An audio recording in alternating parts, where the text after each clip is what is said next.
Okay, so it's come to my attention that there's still a little bit of confusion on a few things. And so I thought the easiest thing for me to do is make a little video going over these two homework questions, and hopefully that can clear up more misconceptions here.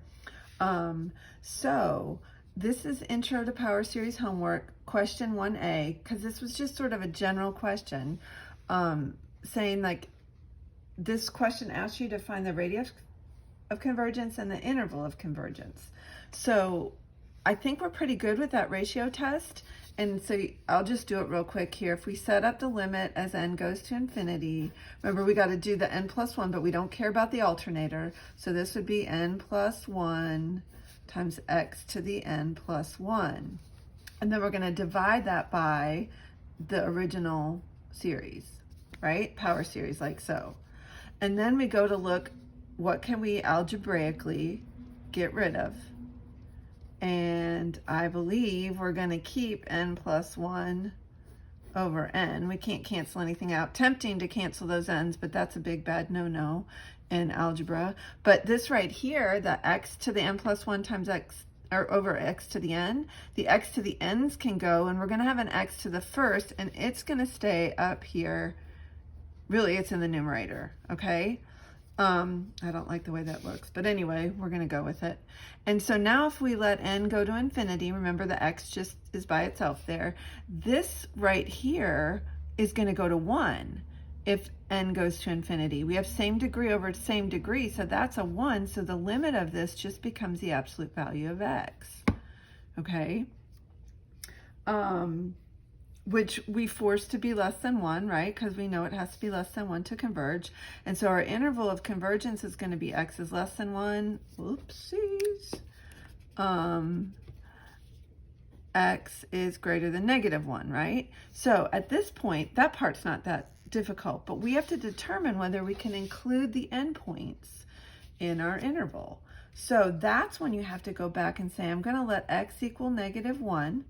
All right, and you go back to this original thing right here and you say, okay, let's take a look at this. If I let that x be a -1, what's going to happen here? Is this thing going to converge or is this thing going to diverge?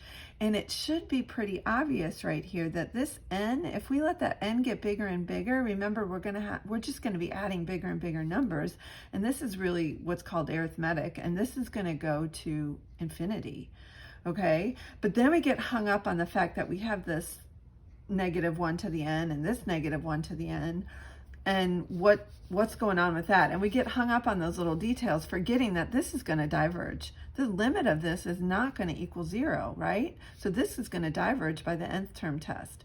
But just to make sure our algebra skills are okay, this is the same thing. If I multiply -1 to the n times -1 to the n, I get -1 to the 2n. And now no matter what I put in here for n, it's going to make this positive because it's going to be an even number. Okay, so this little guy just really doesn't matter anymore. I'm sorry, I just totally messed that up, didn't I?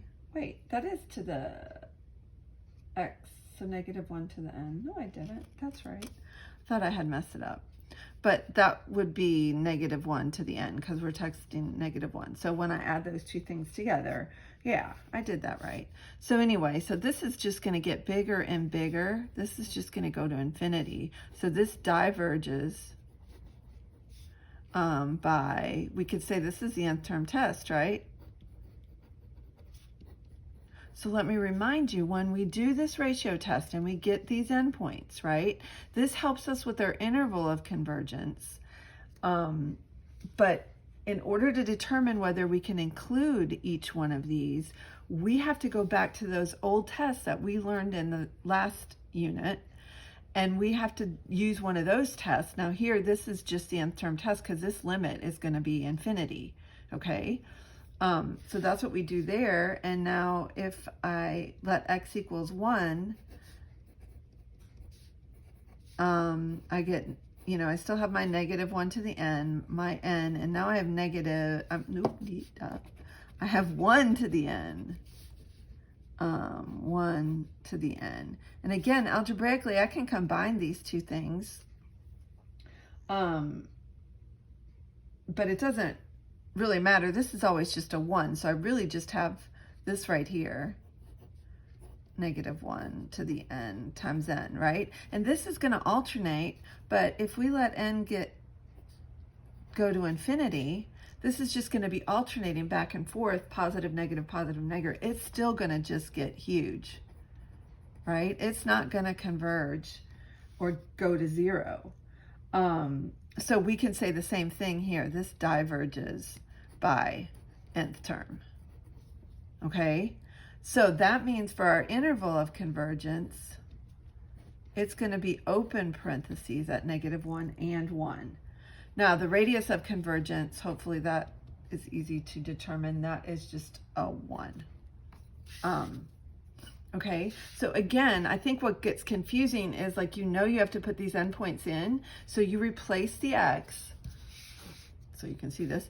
You replace the x with whatever you got as your endpoints here. And then you've got to rely on your knowledge about what you know about things converging and diverging and what happens. And typically you're going to get either something like this that goes to infinity, or it's going to be the harmonic, or something that's a p-series that you can relate to pretty easily. So that's that. And now I got another homework question, just sort of a general question about, it's in the Taylor series homework. It's number 2. And it says, find a 4th degree Maclaurin polynomial for 1 over 1 minus x. Well, Maclaurin, we know the center would be at 0. There are 2 different ways to do this. If you recognize this as being geometric, this is a pretty simple problem to write out, because you just recognize that R, so geometric.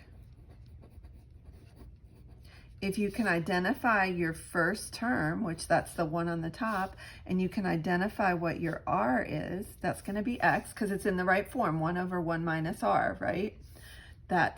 Now you can write your series pretty easily. If you had to write a 4th degree Taylor polynomial, right, you're going to do this, and you're going to write this out until you get something to the 4th.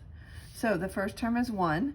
If it's geometric, we're multiplying by that x, so plus x squared plus x cubed plus x to the 4th, and yada, yada, yada. There we go. We noticed it was geometric. We identified the first term, the R, the thing that you multiply by each time, and you write it out like that. Pretty quick and easy. But some of us get stuck in that other method where we have to take our function and take 4 derivatives. You know what I'm talking about? Well, the question that was posed said when they did that, they got an alternating series. Why was theirs alternating and this one doesn't alternate? Well, we're going to talk about derivatives, okay? So you're going to think about this as 1 minus x to the -1. Remember that? And so when we take our first derivative, let's do this together here. You would tell me, bring down that negative, keep the inside, subtract 1. Then what do we have to do? Times the derivative of the inside, and that's going to be a -1 every time. So this is not going to alternate. So I'll take a couple of these. So isn't this the same thing? That negative times that negative. I subtracted 1 and got a 2. Look at that magic. So this is going to be 1 over 1 minus x squared, right, from my first derivative. If I plug in the center, which is 0, I'm going to get a 1 out of this, okay? And now let's do this another time. So I'm going to think about it like this. It's easy to take this derivative, right? And now remember, this negative is gone. And so we're bringing down the -2. We're keeping the inside. Watch me do this. I'm going to subtract 1. Ooh, look at me go. Times the derivative of the inside.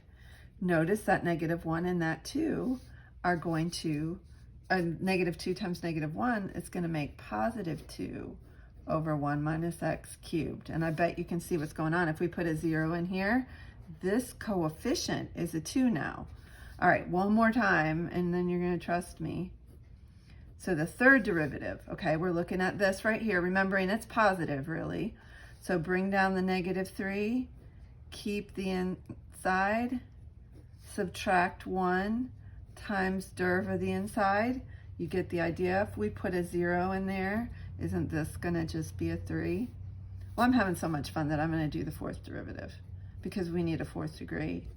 So what does that mean? This is really positive, so I'm gonna bring down that -4, and I did this wrong. When I bring down this times this, oh, I know, gonna catch me. All right, here we go. Let's go back here. If I bring this 3 down, what times 2 is 6, silly teacher. And so this will be +6. Phew. Okay, let's do this again. So now I gotta do this. 4 times 6 is 24, right? 1 minus x to the negative. Crap, what did I do? Where did I mess this up? The third derivative should be a 6, right? My fourth derivative should be a, yeah, okay, to the -5th. All right, I was scaring myself. And now if I put in a 0, this is gonna be 24. Whew, I think I got this. And now I gotta scrunch this in. And I believe I'm gonna use another color. Now, if you do it this way, remember these just tell you the coefficients. You gotta now go put it into the pattern, which says, so the original is a 1, right? Now my next coefficient is a 1, so plus 1 times x over 1 factorial, x to the first, right? I have to put this all in the pattern. So now let's look. What's my next coefficient? Plus 2 over 2 factorial times x squared plus, whoop, there it is, my 6 over 3 factorial times x cubed plus my 24 over 4 factorial x to the 4th. And now that's a 4th degree because that's to the 4th. But what's going to happen to all these terms right here? What's 3 factorial? Well, it's 6. So that's how that turns into a 1 in front. What's 4 factorial? Well, it's 24, and that's how that one turns into a 1. So this simplifies into 1 plus x squared plus x cubed plus x to the 4th. And I hope that clears up that confusion. So that was a good question because I need to remind you that when you're doing this by taking the derivatives, that just tells you the coefficients. You then have to put them in the pattern with the factorials, okay? So, and then that little derivative thing, because that's negative in there, made all of these coefficients positive. All right, guys, I miss you guys. Love you. Ta-ta.